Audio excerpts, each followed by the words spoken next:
Thank you everyone again for being here today to talk about API testing with Postman. My name is Karine Ramos, and as I said, I've been working on QA and testing for more than 13 years.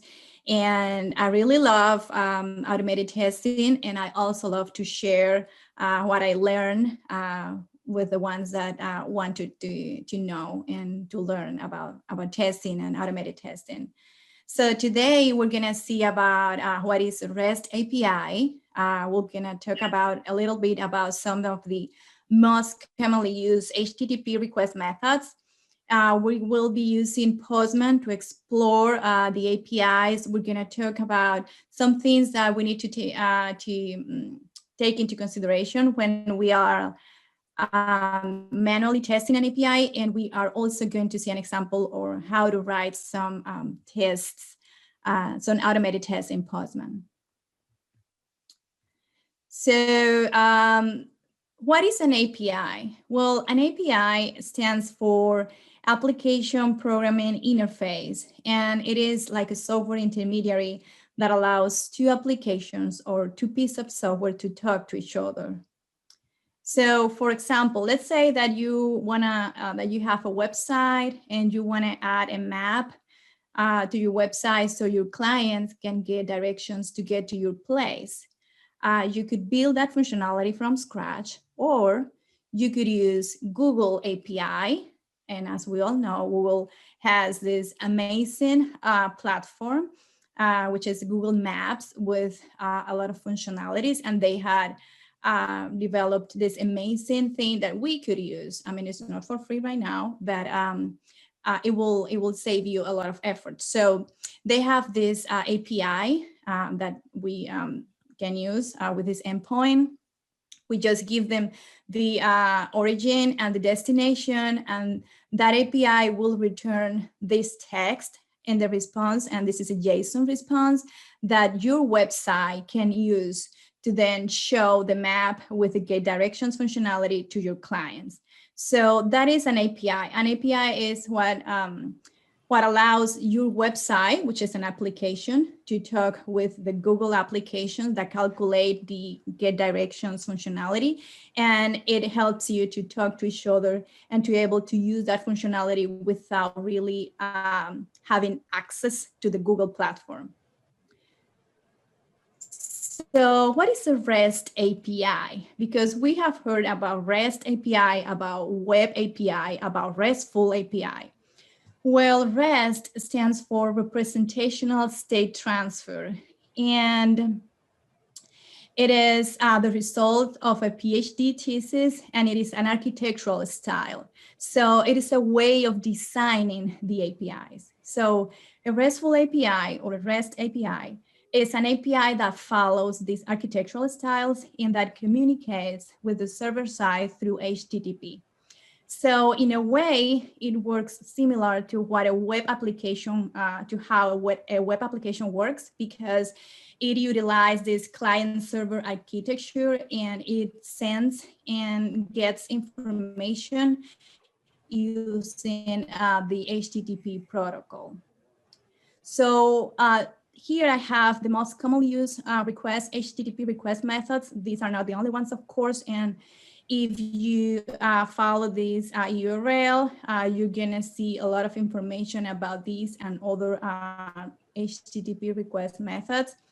But in general, we have the GET method that gets us the data from the server. We have the POST that is able to create and send information. For example, when we sign in into a system, we are sending our username and password.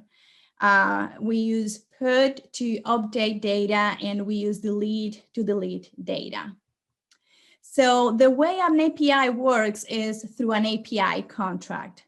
So we're gonna have a request with the endpoint, headers, and body, and we're gonna have a response with headers, body, and we're also gonna get the status code. Don't worry about these concepts, because we're gonna see it in the example that we're gonna see today, so we get a better understanding of what these are. So today we're going to use Postman, as I said before, in order to explore the APIs, and you can download it in that URL right there. It has a free version that you can use, and it allows you to explore the different aspects or elements of the API, and also it allows us to write some tests, some automated tests to check if the information that we are getting from the API is the one that we expect. So now I'm going to open my Postman that I have right here. And well, this is Postman. This is my workspace, Birmingham QA Meetup, and I'm going to create a new request. And for that, I'm going to use this API example. Is a world time API. So I'm going to paste the API endpoint right here. And as you guys can see here, we have some of the request methods that we can use. So this is a GET request, and this is the API endpoint. Here, this is a request section of the API. Here we could have parameters that we don't have, but we're going to see another API that has the parameters. Here we have the headers that we are sending. And we could have somebody that we don't, but here is where the body information goes. So I'm gonna hit send, and then I'm gonna get a response from the server. And this is the body. This is the response. In the response, we're gonna have the body with the information that's gonna come back from the server. And this is a JSON object, and JSON stands for JavaScript object notation. Here we're gonna have also some headers. Here we have cookies. We don't have in this case, but we could. And this is very important, and this is a status code. So right now it's 200 okay, and this means that our response or our request was successful. We could have another status code. You can search more about it. If we had a photo 1 or photo 3, that means that we are having problems with the authorization. And if we have a 500, for example, it's the common 500 internal error that comes from the server, that something is not working correctly in the server side. So when we are gonna test manually an API, we need to know all these concepts or these elements from the API and follow a logic similar to what we do with manual testing. For example, when we're doing manual testing, we enter some information and we expect some outcome. So it's the same here, but the difference is that when we are manually testing, for example, a web application, we have a graphical user interface that we can see. And this is an application programming interface. So the response will be this text. It won't be a graphical user interface. But we do know that this will be used by another application that is expecting some kind of data. And we need to make sure that that data is coming back in the response. So for example, here, I'm seeing that this is sending the abbreviation, which is EST, and it is sending more information like day of the week, day of the year. So this is something that I need to check if it is returning the information that is expected. So right here, we also have parameters, and we're going to see that in the with the other example. But in the parameters is an information that like an input data, and sometimes it needs to have some validation, like it needs to be just numbers or just letters. So we need to test those kind of things to know or to check if how our API is responding if we enter some invalid data. Okay, so what I'm gonna do now is I'm gonna save this request to my collection, and a collection is a structure where we can have our requests, and then we can run all of our requests from the collection. So I'm gonna save this in a new collection. I'm gonna create a new collection, and I'm gonna say test February 26th. And I'm gonna save it. Here, the name by default is the URL, but we can change it. I can say American New York because that's the time zone that we're seeing. And okay, so that's done. So we're gonna see another example before going to the automation part.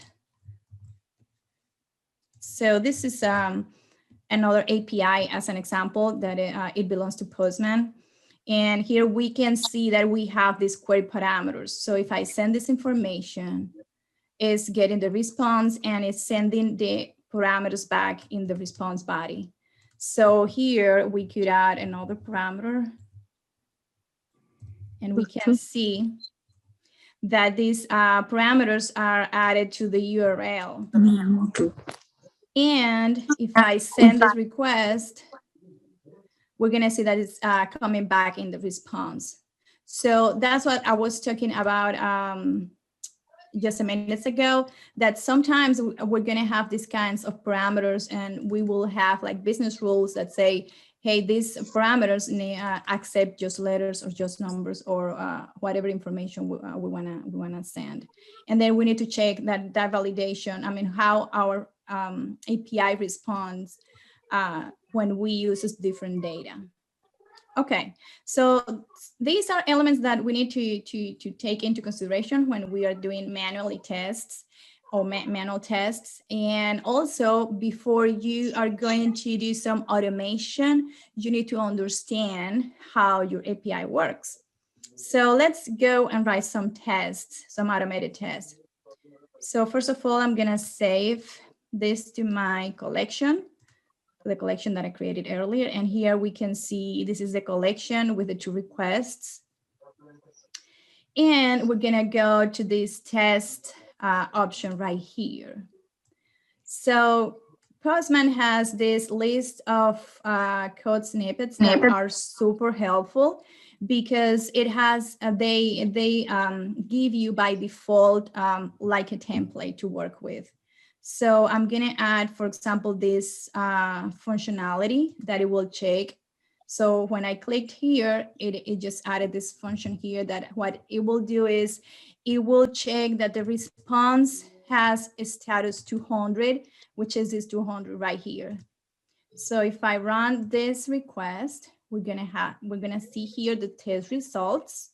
And if I click here, we're gonna see our test that has passed because we are getting indeed the 200 back. But what happened if I change this? If I say, no, I think that what is coming back is a 201 code. And then I'm gonna run this again.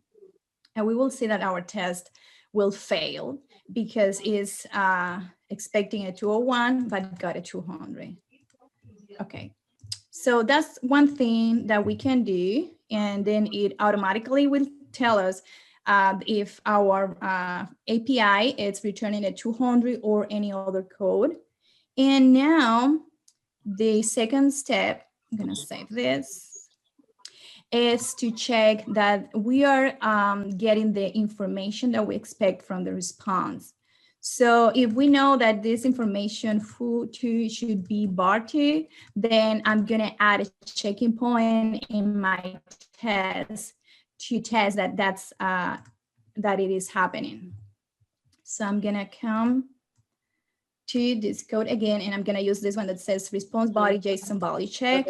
So this is the name of the test, and I'm gonna say that foo2 is correct. And in the JSON data, in this variable, I'm storing the JSON response. So this PM is a Postman object, the response.json. It will access to all these text right here, and it will store it in the JSON data. So I'm saying I'm expecting that this JSON data dot args dot foo2 it's equal to, and this is the information that I am expecting this foo2 variable is bringing back from the server. So I'm just copy that. I'm gonna save my request and I'm gonna send it again. And here we can see the result just passed because